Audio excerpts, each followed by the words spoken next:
Paix et grâce à vous, dans le nom de Saint Jésus-Christ. Frères et sœurs, aujourd'hui nous allons analyser la deuxième partie sur le lieu de tourment avec une vidéo de ce même youtubeur. Donc nous avons fini avec la première partie.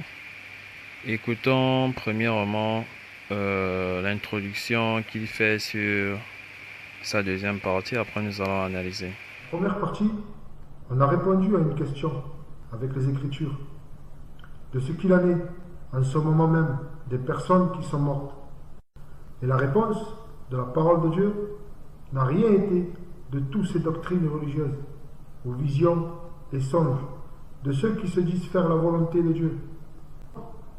On sait déjà que la parole de Dieu ne nous enseigne pas que le mort souffre, comme on a vu dans la première question, car il perd tous ses sens et sentiments dans un repos, un sommeil provisoire, qui est la première mort. Restons dans la sainte doctrine qui a été annoncée d'avance. Frères et sœurs, nous constatons, comme dans la première partie, qu'il ne s'est pas rendu compte qu'il est toujours dans l'erreur.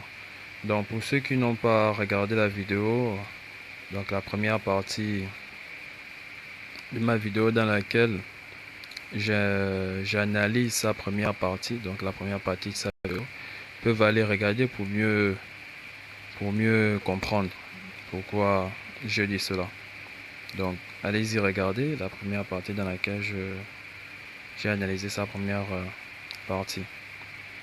Donc pour ceux qui sont là avec moi depuis la première partie, vous avez constaté que du début à la fin de sa première partie, il est dans l'erreur.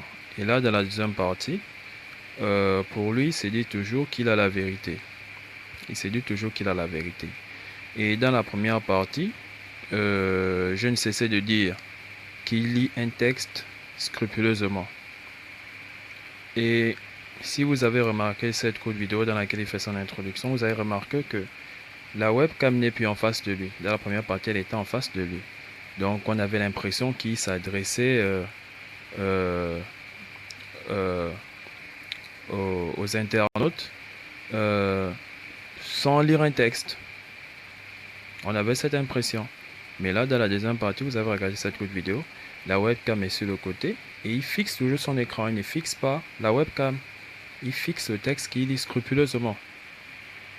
Donc, je l'ai dit dans la première partie, il lit un texte scrupuleusement et il n'a pas pris la peine d'analyser ce texte car il se serait rendu compte que ce texte est bourré d'erreurs.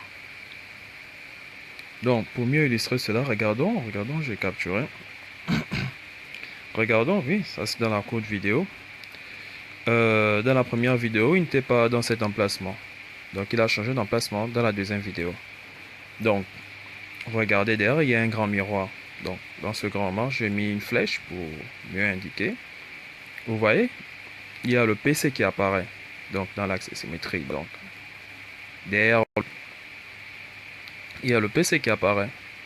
Donc, pour prouver ce que je dis, qu'il lit un texte scrupuleusement. Il lit le texte, et le texte n'est pas à lui.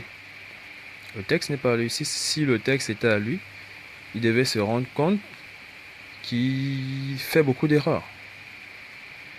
Il devait se rendre compte qu'il fait beaucoup d'erreurs. Mais sûrement, bon, pas sûrement, il fait confiance. Bon, il a été séduit par le texte. Sûrement, le texte, il a été séduit par la personne qui a écrit ce texte. Et forcément, il lit le texte en se disant que cette personne ne peut pas faire d'erreur. Et c'est là l'erreur. Car quand bien même vous êtes en face d'un expert, analysez le texte Analysez le texte. Analysez le texte. Et pour ceux qui ont suivi la première vidéo, nous avons comparé les écritures qu'il mettait en avant pour soutenir sa doctrine. Et nous avons vu que ces versets ont été pris hors de leur contexte pour soutenir cette fausse doctrine. Donc jusqu'à présent, il ne sait pas, il ne fait que lire le texte. Et vous voyez bien, j'ai mis la flèche bleue, qui vous montre que il lit le texte. Ses yeux ne sont plus fixés sur la webcam comme dans la première vidéo.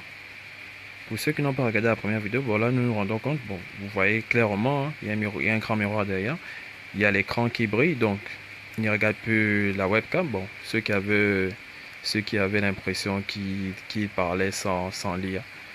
Voilà. Dans la deuxième partie, il a changé de décor, donc il a changé sûrement de pièces. Voilà. Il y intègre scrupuleusement, comme je l'ai dit dans la toute première vidéo. Et pour ceux qui n'ont pas écouté la première vidéo, ceux qui n'ont pas vu la première vidéo, donc voilà. Voilà la première vidéo. Dans la première vidéo, il est là dans une autre pièce. Et nous n'avons pas la possibilité de voir l'écran derrière vu qu'il n'y a pas de miroir. Et là, on a l'impression qu'il parle sans lire les textes. Mais dans la première vidéo, j'ai aussi signalé quelques vidéos dans lesquelles il était surpris par le texte, dans lesquelles on le voit bouger la tête. Donc, c'est un peu ça. C'est un peu ça. Donc, jusqu'à présent, il ne sait pas qu'il est dans l'erreur. Il ne sait pas... Il ne sait... Bon, vu qu'il n'a pas analysé le texte, voilà à quoi est réduit un chrétien qui ne lit pas la Bible. Le chrétien qui ne lit pas la Bible est réduit à cela, à réciter des phrases d'une autre personne, sans pourtant se rendre compte qu'il est dans l'erreur.